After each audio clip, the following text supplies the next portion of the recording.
Alexandre o Grande, Júlio César, Gengis Khan, Napoleão Bonaparte.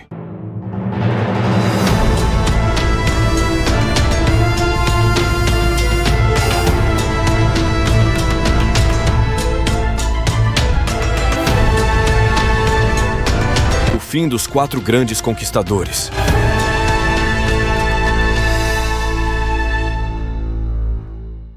Imagine um homem que derramou lágrimas porque conquistar 2 milhões de milhas quadradas não foi suficientemente gratificante para ele. Alexandre o Grande, conhecido como o Caçador de Glórias, tinha apenas uma ambição: conquistar o mundo. Ele lançou seu exército à batalha sem medo da derrota, como se fosse imortal. Por 10 anos, ele liderou seus homens numa conquista implacável, com pouca preocupação com riquezas ou governança. No entanto, suas aspirações enfrentaram um desafio formidável na Índia, onde encontrou o resiliente Porus e sofreu perdas significativas.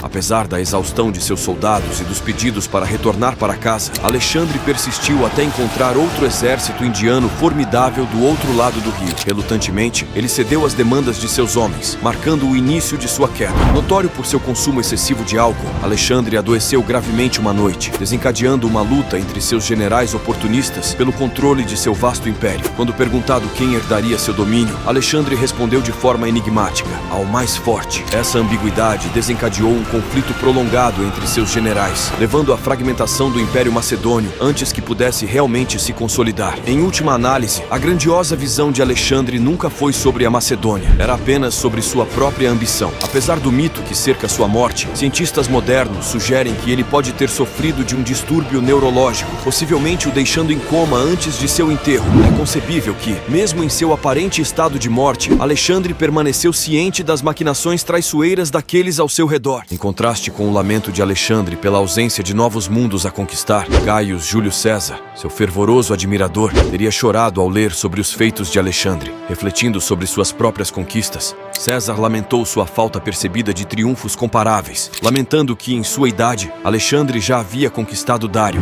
enquanto ele ainda não havia alcançado tanto. Idolatrando Alexandre, César refletiu suas tendências egocêntricas e narcisistas. Uma vez ascendendo a um poder significativo como general e estadista, César seguiu os passos de Alexandre, exibindo um desrespeito similar às normas estabelecidas. Ele subverteu o sistema republicano romano e se declarou ditador perpétuo, ditador em perpetuidade. Sem remorsos por suas ações, César justificou seu desrespeito à lei, afirmando que tomar o poder justificava tais violações, enquanto em outros assuntos a lei deveria ser mantida. As ambições de César alimentaram o medo entre os senadores romanos, que temiam que ele estivesse tentando estabelecer uma monarquia, minando assim sua autoridade. Essa apreensão culminou em seu assassinato em 15 de março de 44 a.C., durante uma reunião do Senado. Atacado por 23 golpes de punhal de um grupo de 60 senadores, os momentos finais de César foram testemunhados por seu filho adotivo e aliado de confiança, Marcus Brutus, que estava entre os agressores. Enquanto a era medieval é frequentemente associada às cruzadas, sua proeminência foi ofuscada pelo surgimento de Gengis Khan, que emergiu como uma força formidável no Oriente. Renomado como o Monstro do Oriente, as conquistas de Khan superaram as de Alexandre o Grande, abrangendo o dobro de território. Sua ambição era unir o mundo sob uma espada, mas ao contrário de Alexandre ou César, ele não se vestia de pretensões divinas ou messiânicas. Em vez disso, ele reconhecia abertamente sua natureza tirânica, se gabando de seus métodos impiedosos. Ele proclamava famosamente que a maior alegria estava na destruição de seus inimigos, suas cidades reduzidas a cinzas, seus entes queridos desamparados e suas mulheres e filhas feitas cativas. Os relatos da morte de Khan variam. Alguns sugerem que ele sucumbiu à peste bubônica,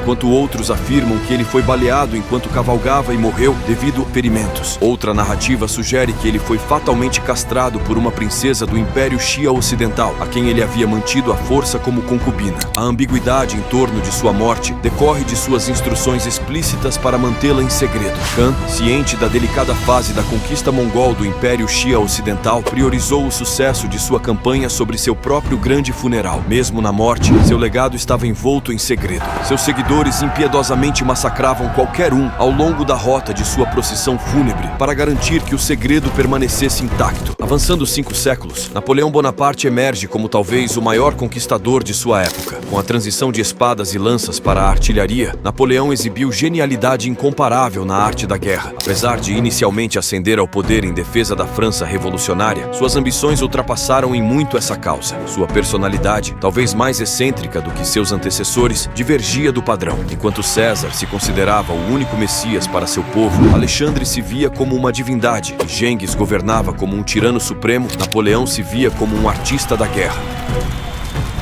Para Napoleão, o campo de batalha era uma tela, e ele, o artista meticulosamente criando sua composição. Seus notáveis poderes de concentração e memória enciclopédica para detalhes foram evidentes durante a campanha de 1805, onde ele facilmente recordava a localização, força e registros militares de sua divisão em meio ao caos da batalha. Com um exército de 200.000 homens espalhados por 7 corpos, ele orquestrou vitórias em toda a Europa e região do Mediterrâneo com uma rapidez sem igual. No entanto, à medida que as apostas aumentavam, também aumentavam o número de mortos e a brutalidade das batalhas. Em última análise, Napoleão enfrentou a derrota na Batalha de Waterloo em 1815 e foi capturado pelas forças britânicas. Abstendo-se de sentenciá-lo à morte para evitar o martírio, os britânicos o colocaram e a seus seguidores em prisão domiciliar em uma choupana deteriorada. Apesar de suas circunstâncias reduzidas, Napoleão manteve uma fachada de grandiosidade, hospedando festas onde os convidados eram esperados a vestir trajes militares e mulheres se adornavam com vestidos de noite e joias, preservando a ilusão de seu antigo domínio. Anos de isolamento e solidão cobraram seu preço, e Napoleão faleceu em 5 de maio de 1821, no exílio. Sua última confissão, expressando amor por seu país, carreira militar e sua esposa Josefina, marcou o fim de uma era. Entre os grandes conquistadores, cada um encontrou seu fim sob circunstâncias diferentes. Uma doença repentina reivindicou um, a traição por seus próprios homens outro, uma flecha provou ser fatal para Gengis Khan, enquanto a prisão encerrou o reinado do artista. Apesar de seus fins díspares, todos compartilhavam um traço comum, um desejo insaciável por mais, mesmo na morte.